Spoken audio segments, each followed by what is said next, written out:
Hello and welcome to this quick tutorial on how to construct a very easy and usable diagonal fingering for pentatonic scales. A pentatonic is a 5-note scale.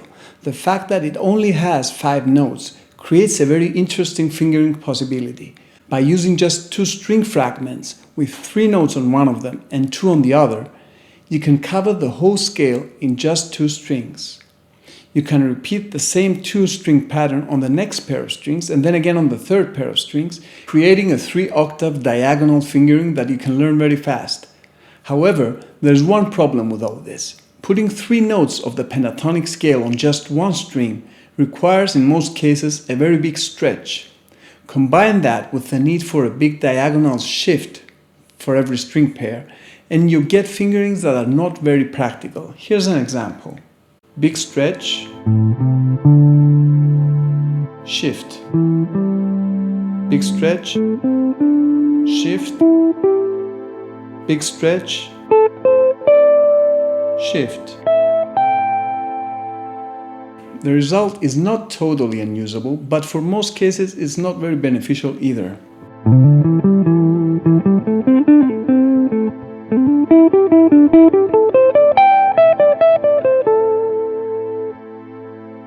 This is why most players avoid almost all 3+2 or 2+3 pentatonics. Thankfully, there's one exception to this.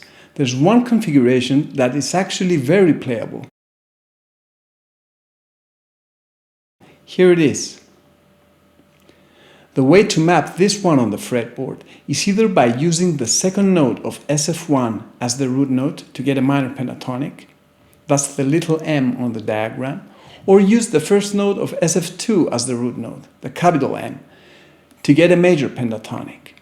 It doesn't matter which string you do this on. However you start, you always end up with one of 2 possible diagonal fingerings. Here's an example for A minor. I'm placing the second note of SF1, the little m, on the A on the 6th string, fret 5.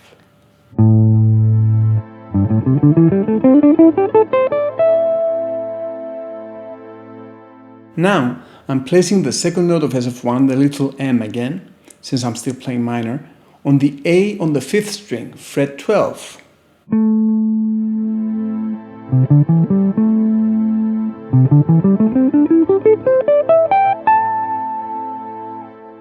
You can think of this as a mini SFS, a mini string fragment system. Don't forget to shift up 1 fret when crossing from string 3 to string 2, as we always do with SFS.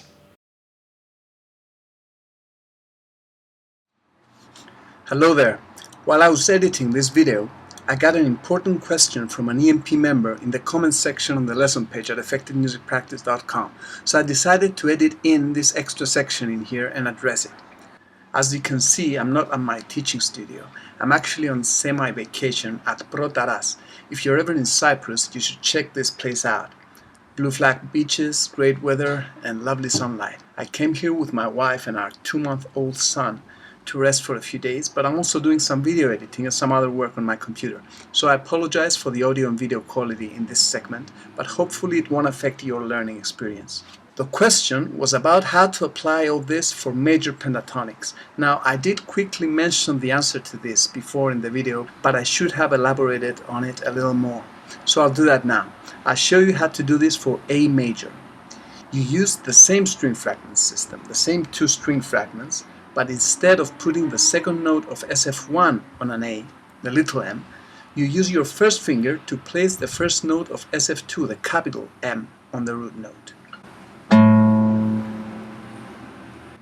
The result is the exact 2 diagonal shapes we saw before, just in another location, so that the major root note lines up with all the A's on the fretboard. Here's one of them.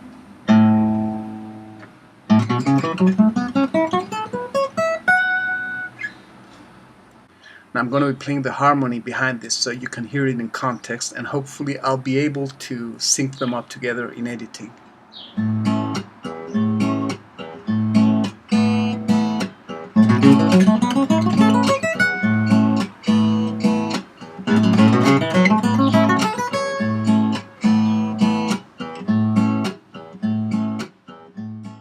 Note that you can actually avoid the finger stretch altogether if you want, and just slide your third finger when ascending or your first finger when descending.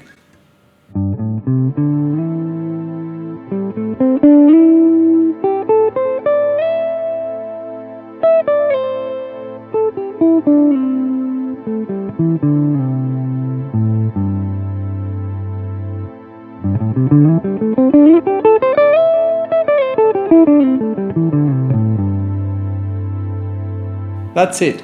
With very little memorization, we came up with a quick and effective way to travel through almost the whole fretboard. If you're watching this anywhere other than EffectiveMusicPractice.com, I recommend that you use the provided link to go to the lesson page. There you can find this video plus some extra information, diagrams, and appropriate backing tracks to practice this with. If you never heard about SFS before, you can find a lot of material on that as well.